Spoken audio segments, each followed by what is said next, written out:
बिस्मिल्लाहिर्रहमानिर्रहीम अस्सलाम वालेकुम। रोशन टीवी में खुश आमदीद। पाकिस्तान और ईरान एटमी धमाका करने जा रहे हैं। ये एटमी धमाका कब होगा और इस एटमी धमाके से खित्ते पर क्या असर पड़ेगा, ये हम आपको बताएंगे इस वीडियो में। जनरल जेडी बख्शी ने खुद को गोली मार ली। क्यों गोली मार ली और गोली मारने की क्या वजह थी? जनरल बख्शी जिंदा हैं या मर गए, ये भी हम आपको बताएंगे इसी वीडियो में। तो स्टे ट्यून्ड, रोशन टीवी को लाइक करें, सब्सक्राइब करें और बेल आइकन पर जरूर क्लिक करें।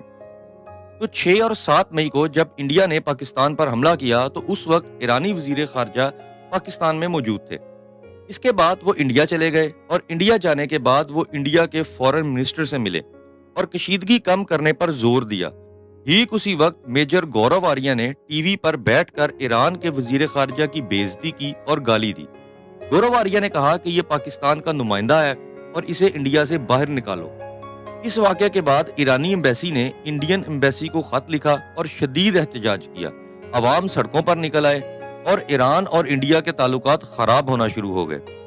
ऊपर से सोने पे सुहागा कि इंडिया ने इसराइली माहिरीन को इंडिया बुलाया, जिन्होंने पाकिस्तान पर ड्रोन हमले किए और इस सारे सिस्टम को डायरेक्टली ऑपरेट किया।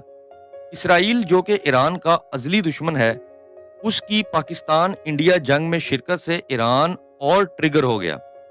जाहिर है, अगर आप ईरान के दुश्मन को अपने मुल्क बुलाएंगे, इनके साथ अस्करी, डिफेंस और स्ट्रेटेजिक ताल्लुकात कायम करेंगे, तो जाहिर है ईरान को ये अच्छा तो नहीं लगेगा। फिर ईरान ने यह फैसला किया कि वो पाकिस्तान का साथ देगा। ईरान पाकिस्तान, चाइना और अज़रबैजान के ब्लॉक में शामिल हो गया। चाइना ने पाकिस्तान को गो हेड दिया कि ईरान की एटमी सलाहियत को बेहतर करने के लिए पाकिस्तान वहां का दौरा करे।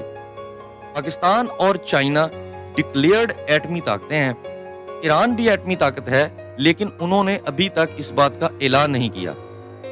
ईरान एटमी ताकत तो बन गया है, लेकिन अभी इस मैदान में नया है और अभी ईरान की एक्सपीरियंस और हिट करने की एक्यूरेसी महदूद है। चाइना के गो हेड के बाद पाकिस्तान एटमी मैदान में ईरान की मदद करेगा और वो सारे फ्लॉज निकाल देगा जो ईरान फेस कर रहा है। जाहिर है, जब आप हमारी जंग में आएंगे, यहां से हम पर ड्रोन मारेंगे और उनको खुद ऑपरेट करेंगे, तो हम चुप थोड़ी बैठेंगे। हम भी आपके दुश्मन ईरान को वो सलाहियत और वो टेक्नोलॉजी देंगे जो उसके पास नहीं है। अब ईरान इसराइल के साथ जो करेगा वो दुनिया देखेगी। दूसरी तरफ ये 3 एटमी ताकतों पाकिस्तान, चाइना और ईरान का गठजोड़ इंडिया के लिए और इसराइल के लिए भी खुली धमकी है। कल वजीर आजम शहबाज शरीफ तुर्की, ताजिकिस्तान, ईरान और अजरबैजान के दौरे पर जा रहे हैं, जहां वजीर आजम दिफाई और अस्करी उमूर पर मुआहदे करेंगे। चलिए तो अब बात करते हैं जनरल जेडी बख्शी की। इंडियन फौज को पाकिस्तान से इबरतनाक शिकस्त के बाद भारतीय जनरल रिटायर्ड जेडी बख्शी ने दिल बर्दाश्ता होकर खुदकुशी की कोशिश की। जनरल जेडी बख्शी ने खुद को आईने में देखा, इबरतनाक शिकस्त पर दिल बर्दाश्ता हुए, आंसू बहाए, मोदी की नाकामी और फौज की पसपाई पर रंजीदा हुए, एक नारा मारा और गोली चला दी। गोली चलाते वक्त हाथ कांप गया और गोली सर की बजाय नाक को चीरती हुई गुजर गई। जनरल बख्शी का चेहरा जख्मी हुआ है और इन्हें दिल्ली के मिलिट्री अस्पताल में रखा गया है। तो बात करते हैं इंडिया की। सिखों ने मोदी के खिलाफ इंटरनेशनल कोर्ट ऑफ जस्टिस में एक पिटीशन दायर की है और कहा है कि मोदी के खिलाफ कार्रवाई की जाए, क्योंकि उसने ननकाना साहब पर ड्रोन हमला किया है। किसी भी कौम और मजहब की इबादत गाहों पर हमला करना एक जंगी जुर्म है।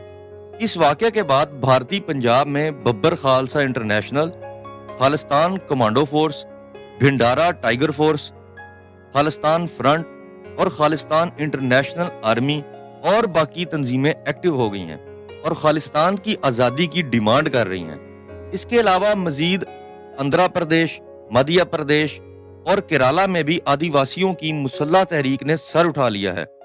कर्नाटका, तमिलनाडु, तेलंगाना, उत्तर प्रदेश, बिहार, असम, नागालैंड, मणिपुर, मिजोरम, त्रिपुरा और सुकम में भी आज़ादी की मुसल्लह तहरीकों ने सर उठा लिया है और जल्द ही पूरी दुनिया इंडिया को टुकड़े टुकड़े होते देखेगी। روشن ٹی وی کو لائک کریں، سبسکرائب کریں اور بیل آئیکن پر ضرور کلک کریں۔